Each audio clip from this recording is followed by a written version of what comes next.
विधानसभेचं कामकाज सुरू झालेलं आहे, थेट प्रक्षेपण आपण बघतोय। विषय आहे म्हणूनच ह्याच्यावरती सखोल चर्चा उद्या 101 मार्फत ठेवली आहे। एक सगन प्रस्तावावर एक मिनिट ठेवली अध्यक्ष महोदय, ऐकून तर घ्याल का? तुम्ही माझं ऐकून घ्याल का? स्थगन प्रस्तावावरती विरोधी पक्षातले सदस्य बोलतात, मांडतात, परंतु याच्यावरती चर्चा होणं आवश्यक आहे। शासनाला याच्यावरती उत्तर द्यायचं आहे। या चर्चेत शासनाच्या सत्तारूढ पक्षाच्या बाजूच्या सदस्यांना पण सहभाग घ्यायचा आहे। त्यामुळे मी या विषयाची 101 अंतर्गत चर्चा ठेवलेली आहे। त्यावेळेला आपण या विषयावरती बोला।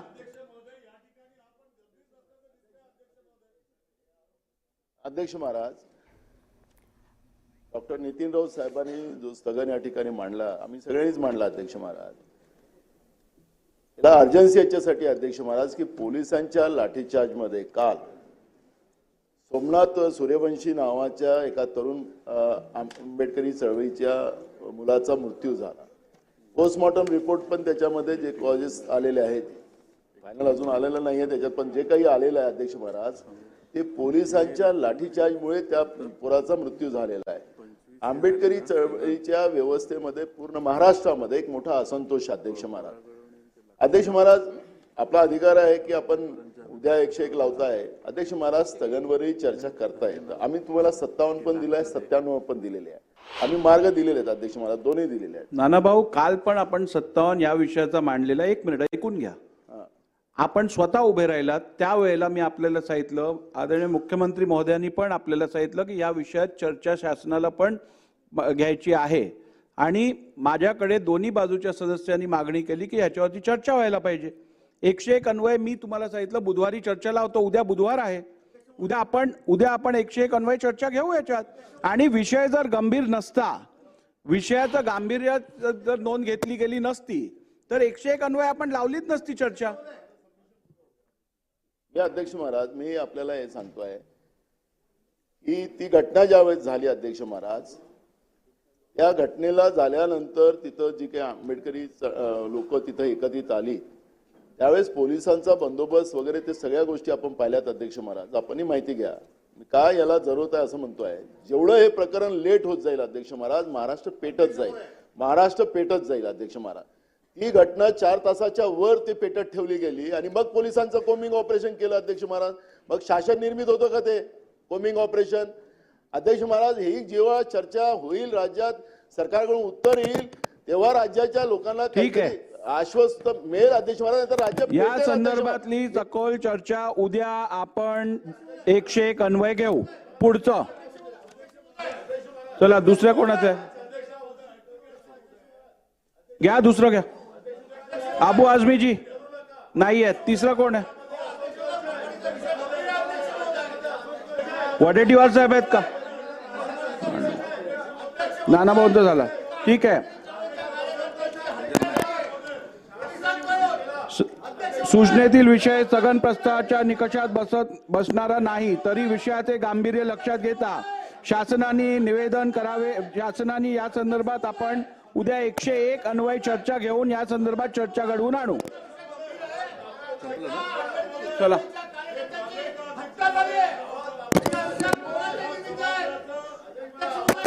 औचित्याचे मुद्दे। श्री संतोष दानवे, असं कसं चालणार? आता नाही, एक बसून घ्या, बसून घ्या, खाली बसा, बसून घ्या, बसून घ्या, बसून घ्या, आपण बसून घ्या, बसून घ्या, बघा, बसून घ्या। नाना भाऊ, सभागृह नियमानुसार चालायला पाहिजे की नाही हे तुम्ही ठरवा।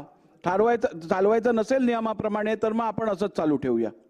काल तुम्ही स्वतः उभे राहिलात, तुम्ही मागणी केलीत, त्यावरती मी रुलिंग दिलं 101 अन्वय आपण चर्चा घेऊ, तुम्ही ते मान्य केलं आणि आज परत तुम्ही हेच करताय का? योग्य आहे का? हे योग्य आहे का? महोदय, अध्यक्ष महोदय, काल आम्ही जेव्हा एक मिनिट सुनील भाऊ, काल अध्यक्ष महोदय आम्ही स्थगन विचार केला होता, आपल्याला मांडला, परंतु शोक प्रस्ताव असल्यानं काल चर्चा होऊ शकत नव्हती। आपण असं म्हटलं की उद्याला आपण यावर चर्चा घेऊ। ती चर्चा मग आज का नाही लावण्यात आली, उद्या का लावली गेली? आपल्याला कल्पना असेल अध्यक्ष महोदय, आपण रेकॉर्ड तपासावा। एक मिनिट मला ऐकून घ्या। अध्यक्ष महोदय, अख्खं महाराष्ट्र जडतंय अध्यक्ष महोदय या ठिकाणी. आज नांदेडमध्ये बंद केला, पुण्यात बंद केला, मुंबईला बंद झाला आणि केवळ सोमनाथ सूर्यवंशी यांचीच त्या ठिकाणी हत्या झाली नाही. त्या ठिकाणी अध्यक्ष महोदय दलित पॅंथरचे नेते, लोकनायक परभणीचे हे विजय वाकोडे जे शांतता प्रस्थापित करत होते, ठीक आहे. ते या अंत्ययात्रेत जात गेल्यानंतर हृदयविकाराचा झटका आला, त्यांना सुद्धा आरोपी करण्यात आला अध्यक्ष महोदय त्या ठिकाणी. हे काय चाललंय अध्यक्ष महोदय? ही ठीक आहे, अत्यंत उद्या गंभीर आपण बाब चर्चा आहे. घेऊ. या मागे कोण आहे चला, अध्यक्ष महोदय? संतोष दानवे, ही चर्चा- औचित्य दे अभिमन्यू पवार. अध्यक्ष महोदय धन्यवाद. अध्यक्ष महोदय, औसा तालुक्यातील देतो संधी, बसा. अध्यक्ष महोदय धन्यवाद. अध्यक्ष महोदय, माझ्या मतदारसंघामध्ये देतो, बसा. होऊ दे, देतो, बसा. अध्यक्ष महोदय, माझ्या मतदारसंघामध्ये यावर्षी अतिवृष्टी झाली, त्यामुळे शेतकऱ्याचे अतोनात नुकसान झाले. सदरील शासनाने पंचनामे पण केले अध्यक्ष महोदय, आणि नैसर्गिक आपत्तीच्या निकषांतर्गत जे काही बाधित शेतकरी आहेत त्यांना आर्थिक मदत पण मंजूर झालेली आहे. पण अजून केवायसी पण झाली. सदरील निधी वितरणासाठी महसूल विभागाने शासनाकडे यादी सादर केलेली आहे, परंतु अद्यापही आमच्या हो गया, नाम पुकारा शेतकऱ्यांना आपका. मदत मिळाली नाही. ती अतिवृष्टीची मदत शासनाने तात्काळ उपलब्ध करून द्यावी शेतकऱ्यांना. केवायसी पण झाली, सगळं झालंय, फक्त आता मदत यायची राहिली आहे. घोषणा पण केली शासनाने, पण त्यामुळे शेतकऱ्यांना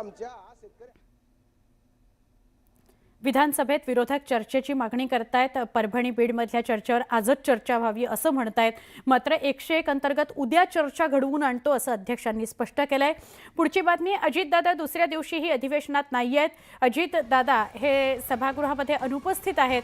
महत्त्वाची बातमी आहे, उपमुख्यमंत्री अजित पवार हे दुसऱ्या दिवशी सुद्धा अधिवेशनामध्ये उपस्थित नाहीत.